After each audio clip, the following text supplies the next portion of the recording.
Hello, so whether you're someone who gets their news on YouTube or more interactive social media platforms, perhaps you've already seen some concerns about VARRIC dying. So today we'll talk about exactly that, the evidence pro and against this idea, as well as possible narrative consequences. I'm also going to use brand new evidence from today's Q&A and try to be the first one to point some things out. But just in case you don't know what this whole confusion in the community is about, let me briefly introduce you to the scene that caused the whole debate.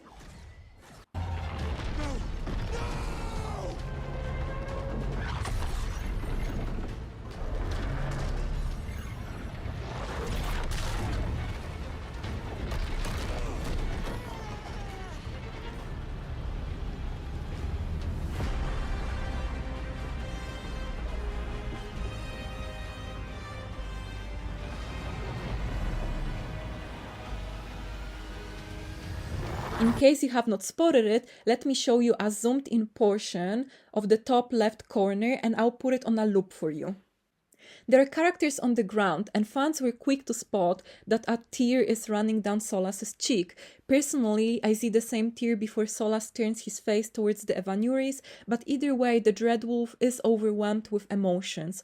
As you can see, he's also no longer holding the dagger, and there are green sparks coming out of someone's chest.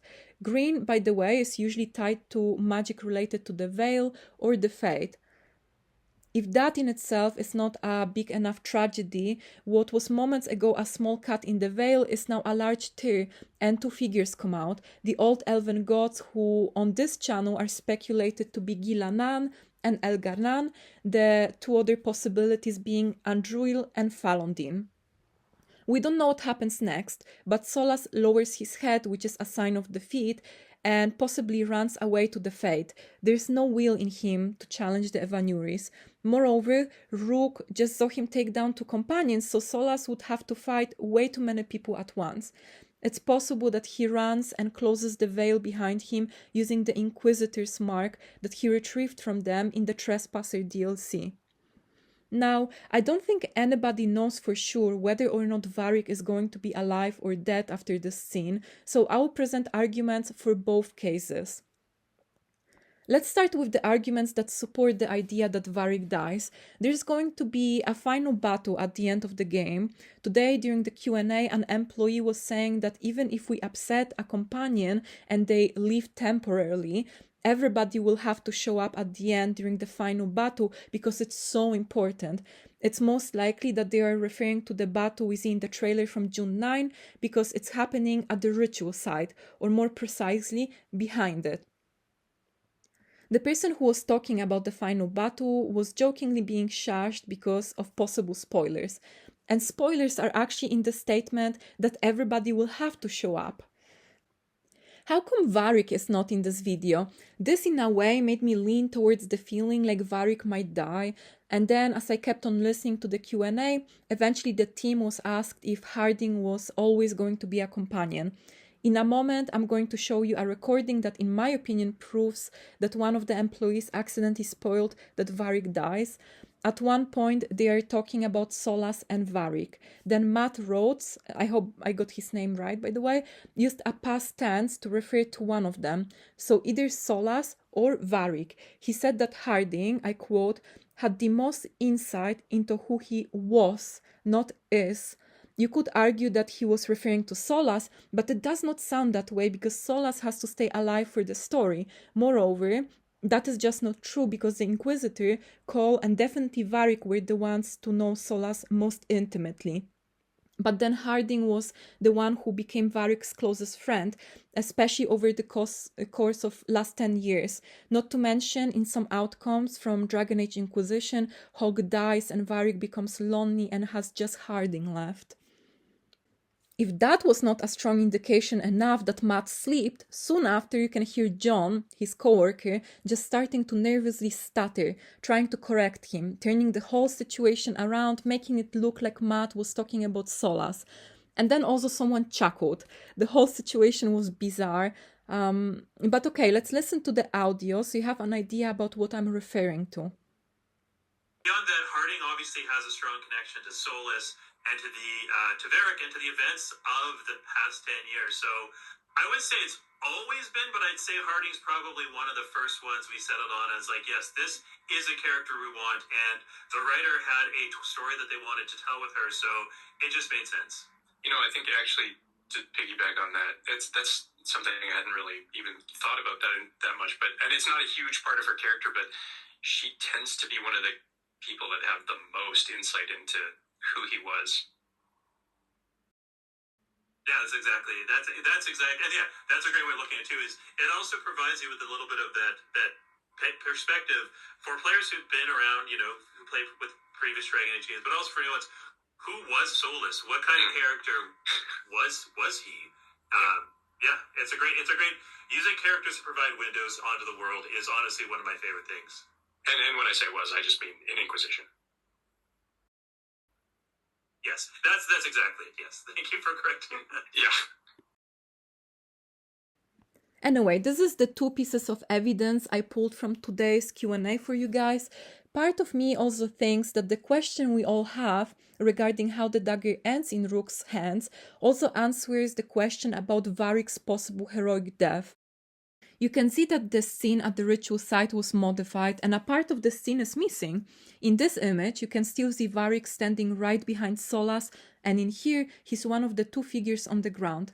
I think that if you choose to have Neve stay behind to fight demons and avoid the dangerous raw magic from the ritual, she will be available to fight off the just released weakened Evanuris.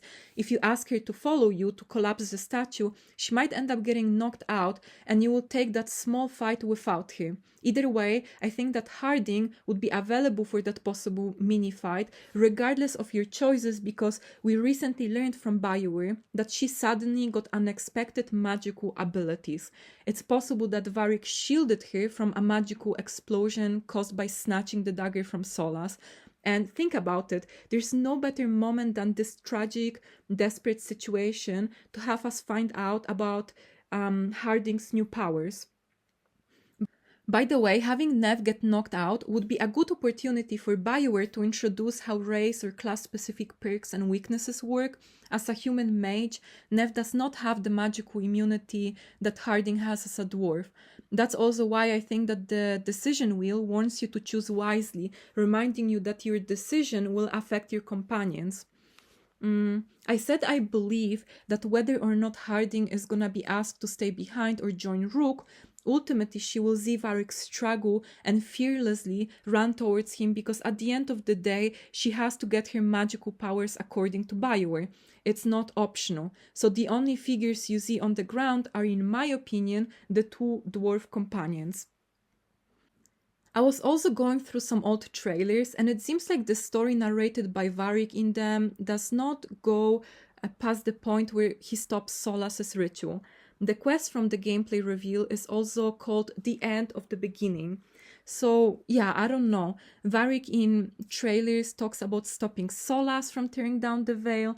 The Veil is still in danger after the events from the gameplay. However, the major threat to the barrier and Theras suddenly are now Gilanan and Elgarnan, not the Dreadwolf. And the trailer VARRIC did not voice from last Dragon Age Day has Elgarnan be revealed as the new antagonist. All the world will soon share the peace and comfort of my reign. Isn't it weird that there's really not much promo material showing that VARRIC will be present after the interrupted ritual? Why did I just say that not much though? Well, because you could argue that this promo art shows that VARRIC is an important part of the game. If you are someone who wants VARRIC to survive, this is the best evidence I have at the moment. Another good one is this. The kind of person they'll never see coming. We've got your back. I've got your back.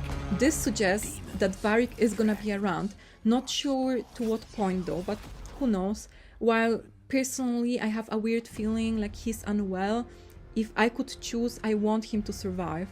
So how would his death or survival affect the story? For one, if he survives, Bianca's destruction could be a sign of him finally moving on. David Gaider recently pointed out how a romanceable VARRIC was an idea at one point, but he opposed it. And so Bianca became a symbol of our dwarven friend being emotionally stuck.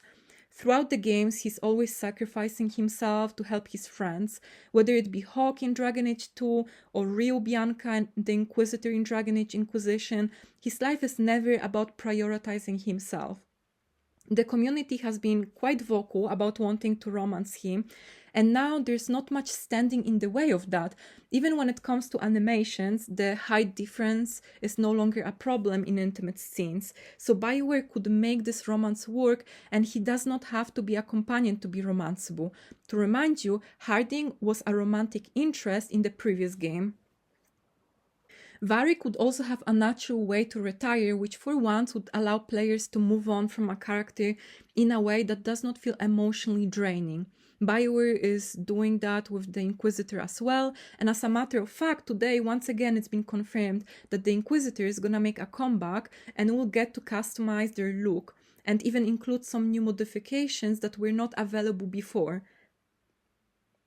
What if VARRIC dies? It would definitely set the dark tone that the fans have been asking for. It would cause a sense of desperation, loneliness, need for vengeance. To go back to some level of familiarity and feel some comfort, we would want to interact with Harding, who was a part of the Inquisition and was VARRIC's close friend. It feels like, from the perspective of writing a good story, VARRIC is almost in the way of the player bonding with his new companions. The Silver Fox's death would make Harding as a companion so much more important to the new players too, because they would have to talk with her to find out more about the events from the past games. Reuniting with the Inquisitor would also mean so much more to the old players. Nothing like seeing familiar faces when you feel overwhelmed in a new place, right?